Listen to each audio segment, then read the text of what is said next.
Bismillahirrahmanirrahim. Assalamualaikum warahmatullahi wabarakatuh. Halo teman-teman semuanya. Sebelumnya perkenalkan nama saya Danang Arifudin. Saya berasal dari Kota Tangerang, Provinsi Banten. Saya juga di sini merupakan mahasiswa aktif Institut Teknologi Telkom Purwokerto. Nah, Institut Teknologi Telkom Purwokerto ini akan bertransformasi menjadi Telkom University Purwokerto atau bisa kita sebut TELU Purwokerto. Saya di sini angkatan 2003-2024 dengan NIM 2311101029. Saya berasal dari kelas S1TT 11A. Saya juga di sini mengambil program studi S1 Teknik Telekomunikasi pada Fakultas Teknik Telekomunikasi Elektro atau biasa kita sebut FTTE. Saya juga mempunyai cita-cita, yaitu Cita-cita saya Sekdes, kepala desa. kapal laut. Kapal laut cita-cita. Oh, ulang Jo. menjadi seorang engineering dan menjadi seorang pembisnis muda. Alasan saya mengambil program S1 Teknik Telekomunikasi ini karena saya minat dan saya juga sebelumnya merupakan lulusan SMK Yupentek 1 Kota Tangerang pada jurusan Teknik Komputer Jaringan atau biasa kita sebut TKJ. Nah, di prodi ini kita juga belajar banyak teman-teman, seperti network, satelit, LAN, wireless, robotik, pemrograman, dan lain-lain. Pada program studi teknik telekomunikasi ini, kita juga belajar berbagai macam mata kuliah teman-teman, seperti probabilitas, komunikasi data, rangkaian listrik, teknik digital, dan lain-lain. Nah, pada kali ini saya akan membahas mata kuliah komunikasi data. Kita akan membahas komunikasi data. Apa itu komunikasi data? Nah, mata kuliah komunikasi data ini membahas tentang konsep komunikasi antar perangkat dalam jaringan. Nah, ruang lingkup mata kuliah ini meliputi apa aja sih? Mata kuliah ini meliputi dasar-dasar sistem komunikasi, konsep layar OSI dan TCP/IP, standarisasi dalam dunia telekomunikasi, karakteristik yang dapat mempengaruhi aliran data hingga QoS. Dan juga di sini kita belajar konsep model jaringan client server. Pada mata kuliah komunikasi data ini, kita mempunyai waktu pembelajaran selama 2 SKS ya teman-teman. Nah, mata kuliah komunikasi data ini diajarkan pada semester 2 teman-teman. Oke, supaya lebih jelasnya, di sini juga saya telah membuat PowerPoint tentang mata kuliah komunikasi data yang telah saya pelajari selama 1 semester ini dan telah saya ringkas ya teman-teman. Oke, kita simak PPT tersebut.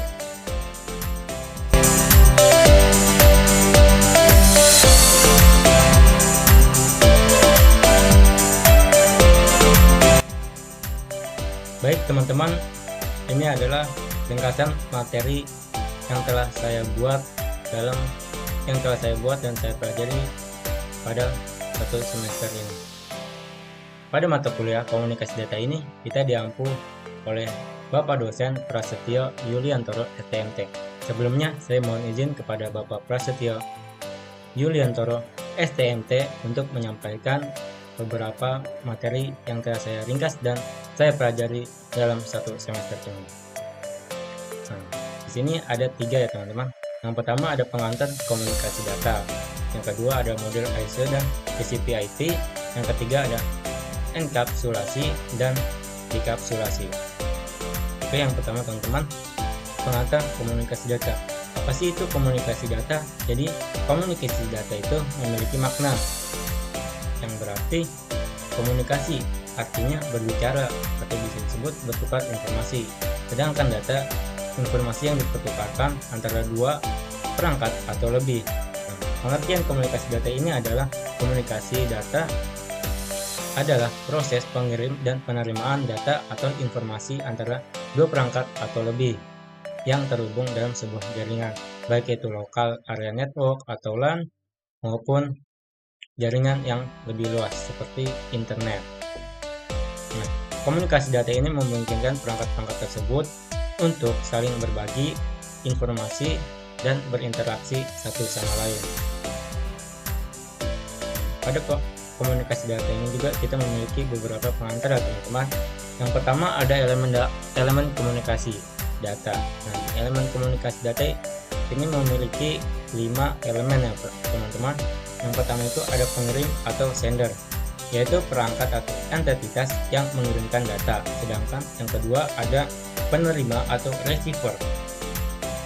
Receiver itu yaitu adalah perangkat atau entitas yang menerima data. Yang ketiga ada pesan atau message, yaitu data atau informasi yang dikirimkan. Yang keempat ada media transmisi atau transmission media, yaitu saluran fisik atau logis yang digunakan untuk mengirim data. Dan yang terakhir yang kelima ada protokol. Nah, protokol itu adalah aturan dan prosedur yang mengatur proses komunikasi. Nah, yang kedua, selain ada elemen komunikasi, ada aliran data juga, teman-teman. Yang pertama itu adalah simplex. Nah, simplex sendiri ini memiliki artian yaitu aliran data yang mengalir dalam satu arah. Contohnya itu seperti siaran radio atau televisi, di mana informasi tersebut hanya mengalir dari stasiun pemancar ke penerima. Yang kedua ada half duplex ya, teman-teman. Half duplex sendiri itu adalah aliran data yang mengalir dua arah tetapi tidak simultan ya, teman-teman. Contohnya walkie-talkie atau bisa kita sebut HP, di mana hanya satu pihak yang dapat berbicara pada suatu waktu, sedangkan pihak lain mendengarkan untuk bergantian, teman-teman. Yang ketiga ada full duplex. Nah, full duplex ini adalah aliran data yang mengalir dua arah simultan ya, teman-teman. Mengapa? Karena perangkat dapat mengirim dan menerima data pada saat yang bersamaan, teman-teman. Contohnya itu seperti telepon, di mana kedua pihak dapat berbicara dan mendengarkan satu sama lain secara bersamaan. Nah, selain ada elemen komunikasi data dan aliran data, yang ketiga itu ada parameter ya, teman-teman, yaitu tujuannya, yaitu ada 4 ya, teman-teman. Yang pertama, tujuan atau penerima harus benar dan sesuai. Yang kedua adalah data tidak boleh diubah, jadi data tidak boleh diubah ya, teman-teman. Yang ketiga ada jitter, dan yang keempat ada waktu pengiriman atau delay. Nah, kita akan menjelaskan yang poin ketiga pada parameter, teman-teman, yaitu jitter adalah variasi dalam waktu kedatangan paket data saat dikirim melalui jaringan ya, teman-teman, seperti pada gambar tersebut.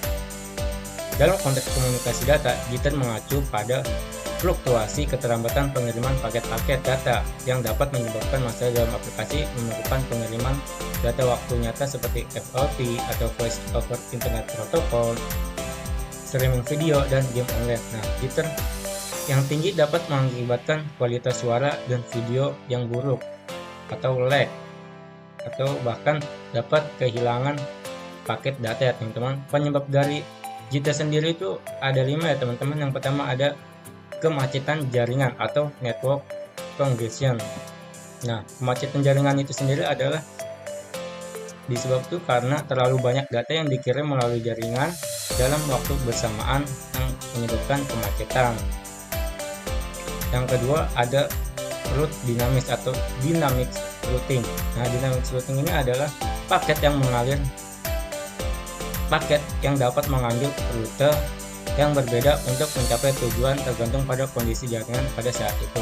Nah, yang ketiga ada perangkat jaringan. Nah, perangkat jaringan itu sendiri adalah seperti switch, router, dan perangkat jaringan lainnya ya, teman-teman, yang menyebabkan jitter jika mereka mengalami beban kerja yang tinggi atau tidak di luar jangkauan ya, teman-teman.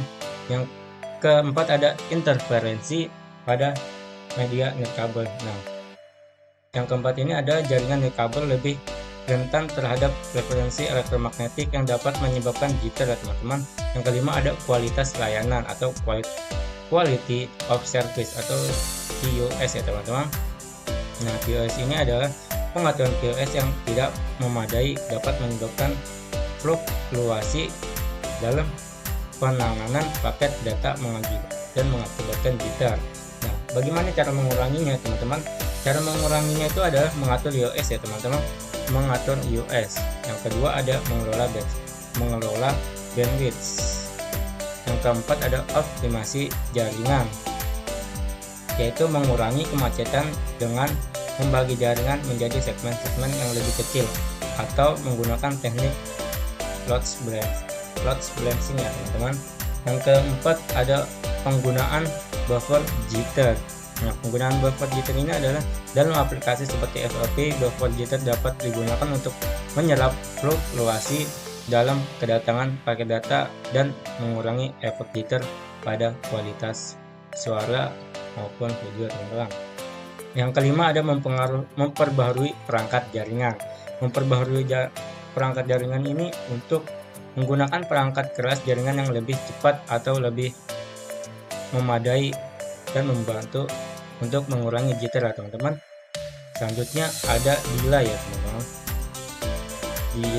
Delay itu sendiri adalah data yang merujuk pada waktu yang diperlukan untuk melakukan perjalanan dari sumber ke tujuan. Nah, delay dapat mempengaruhi kinerja dan kualitas layanan jaringan, terutama untuk aplikasi yang memerlukan respon cepat seperti FTP, VoIP, game online, dan aplikasi waktu nyata lainnya. Nah, penyebab dari delay itu sendiri adalah propagation delay ya, teman-teman. Propagation delay itu adalah waktu yang diperlukan untuk sinyal merambat melalui media transmisi dari pengiriman ke penerima. Waktunya itu adalah jarak antara pengirim dan penerima serta kecepatan lambat sinyal dalam media. Yang kedua ada transmission delay. Nah, transmission delay-nya adalah waktu yang diperlukan untuk mengirim sebuah bit dari suatu pesan ke media transmisi. Yang ketiga ada processing delay. Nah, processing delay ini adalah waktu yang diperlukan oleh router atau switch untuk memproses header paket, menentukan jalur dan meneruskan paket. Yang keempat ada queuing delay. Nah, queuing delay itu adalah waktu yang dihabiskan oleh paket dalam antrian sebelum diproses atau diteruskan oleh router dan switch. Nah, yang kelima ada serialization delay. Nah, ini adalah waktu yang diperlukan untuk mengirim bit melalui media transmisi satu persatu. Nah, bagaimana cara mengurangi delay ini, teman-teman? Ada 5 juga, teman-teman. Yaitu yang pertama mengurangi media transmisi yang lebih cepat. Nah, yang kedua ada meningkatkan bandwidth.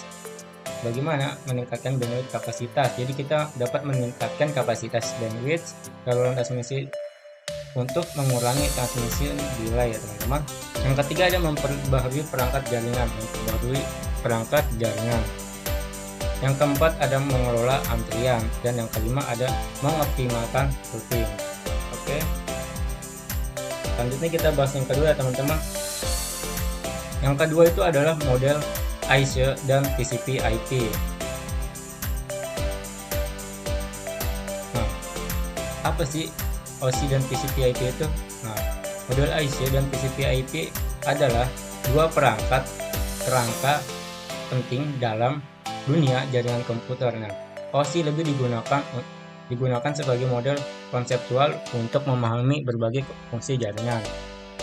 Sementara TCP/IP adalah model praktis yang digunakan secara luas dalam implementasi jaringan, terutama di internet. Untuk memahami kedua model ini membantu profesional TI IT dalam merancang, mengimplementasikan, dan mencacah masalah jaringan secara efektif. Nah, perbedaan utama antara OSI atau Open System Interconnection dan TCP/IP atau bisa kita sebut Transmission Control Protocol atau Internet Protocol adalah Yang pertama, jumlah lapisan. Nah, untuk OSI itu sendiri ini adalah memiliki 7 lapisan teman-teman. Yang pertama ada physical, ada data link, network, transport, session, presentation, dan application. Nah, kita bahas ya teman-teman. Yang kedua, untuk TCP/IP itu memiliki 4 lapisan, yaitu hanya network, interface, internet, transport, application. Nah, yang kedua ada pada perbedaan utama ini, yang kedua ada pengembangan dan tujuan. Nah, untuk OSI sendiri dikembangkan sebagai model teoritis untuk mendefinisikan standar komunikasi jaringan bertujuan untuk menyediakan kerangka kerja universal untuk interoperabilitas perangkat dan protokol jaringan yang berbeda. Sedangkan TCP/IP dikembangkan berdasarkan implementasi praktis dan digunakan secara luas di dunia nyata, terutama dalam arsitektur internet. Yang ketiga ada penggunaan dan implementasikan. Pada OSI lebih banyak digunakan sebagai alat pendidikan dan panduan untuk memahami konsep jaringan. Kurang digunakan dalam implementasikan praktis dibandingkan TCP/IP. Sedangkan TCP/IP sendiri itu digunakan secara luas dalam implementasikan jaringan dunia nyata, terutama pada jaringan internet dan intranet.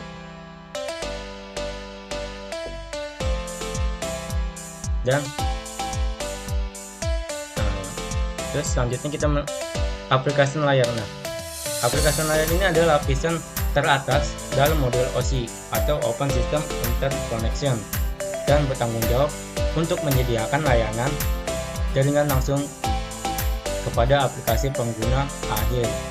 Lapisan ini berinteraksi dengan perangkat lunak aplikasi yang diimplementasikan komponen komunikasi dan menggunakan aplikasi ini untuk berkomunikasi melalui tujuan. Nah, terus selanjutnya ada presentation layer. Presentation layer sendiri adalah lapisan presentasi atau presentation layer adalah lapisan ke-6 dalam model OSI dan memiliki peran penting dalam memastikan bahwa data yang dikirim dari satu sistem dapat dipahami oleh sistem penerima. Fungsinya yaitu fungsi utama itu untuk lapisan ini agar menangani sintaks dan semantik informasi yang ditransmisikan. Contoh protokol dan teknologi lapisan presentasi itu ada SSL atau TLS, atau bisa kita sebut Secure Shortcut Layer atau Transport Layer Security, yaitu protokol ini menyediakan komunikasi yang aman di jaringan komputer, memastikan enkripsi dan integrasi data.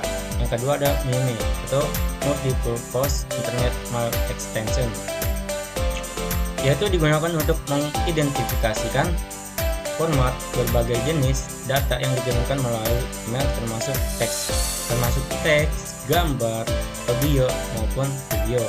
Yang ketiga ada JPEG, GIF, PNG, yaitu format pengkodean ya teman-teman. Gambar yang digunakan untuk memastikan bahwa gambar ditampilkan dengan benar di perangkat.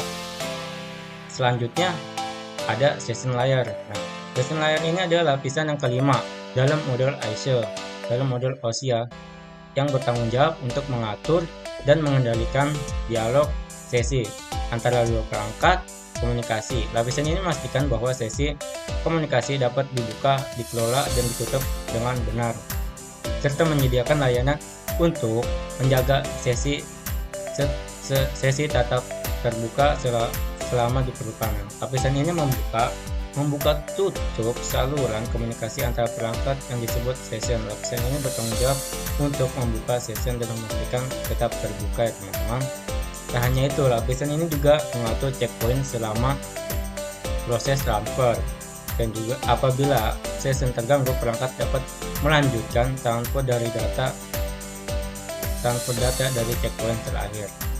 Selanjutnya itu ada transport layer.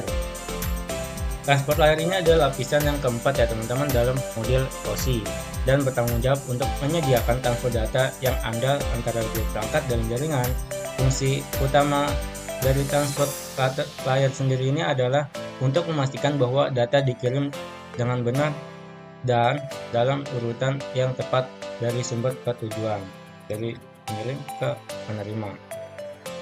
Selanjutnya ada network layer. Nah, network layer adalah lapisan yang ketiga dalam model OSI yang bertanggung jawab untuk pengiriman data antar perangkat dalam jaringan beberapa jalur dan subnet ya teman-teman. Fungsi utama lapisan ini adalah untuk menentukan jalur terbaik menggunakan data, mengelola alamat logis, dan mengatur pengalamatan serta routing data di sebuah jaringan. Lapisan network ini bertugas untuk mendefinisikan IP address sehingga setiap komputer dapat saling terkoneksi atau terhubung dalam sebuah komputer yang saling terkoneksi dalam sebuah satu jaringan. Kemudian fungsi berikutnya adalah berbagi atau membagi data menjadi beberapa paket lalu mengembalikan setelah data berhasil diterima ya teman-teman. Selanjutnya yaitu ada data link. Nah, data link ini merupakan lapisan kedua dalam model OSI yang bertanggung jawab untuk memastikan bahwa data ditransfer secara akurat dan andal antara dua perangkat yang terhubung langsung. Lapisan ini mengatur bagaimana data dikemas dan dipecah menjadi frame serta bagaimana frame tersebut dikirim dan diterima oleh perangkat di satu jaringan fisik. Data link ini bertugas untuk membuat dan mengakhiri sebuah koneksi antara dua node atau jaringan yang terhubung secara fisik ya teman-teman. Data link layer ini juga memecah data dari network layer menjadi bagian-bagian kecil yang disebut frame lalu mengirim ke tujuan. Hampir sama seperti network layer. Intinya lapisan ini juga mengontrol aliran data dan memeriksa kesalahan yang terjadi.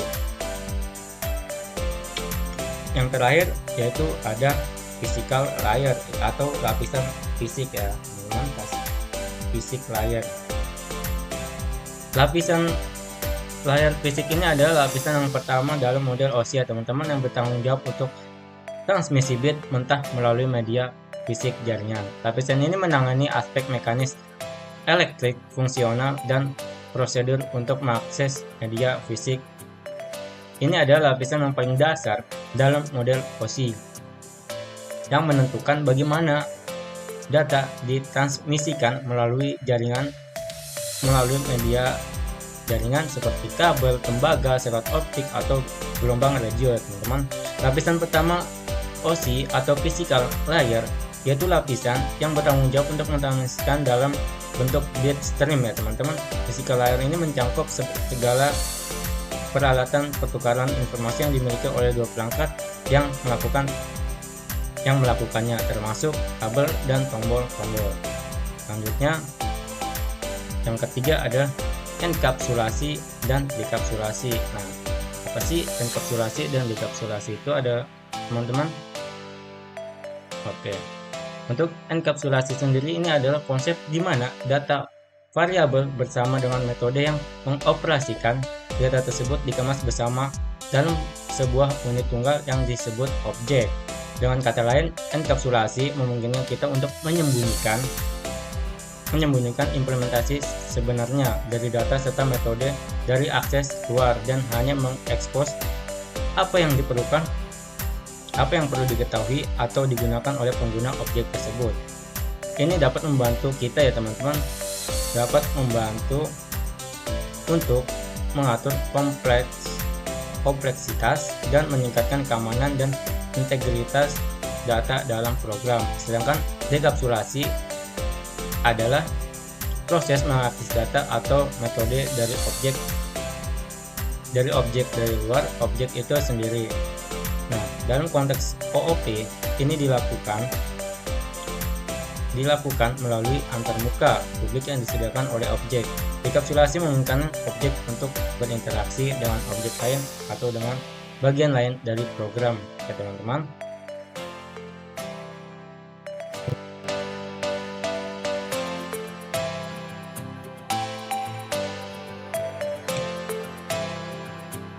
Oke teman-teman, mungkin cukup sekian materi yang telah saya sampaikan, semoga bermanfaat bagi teman-teman.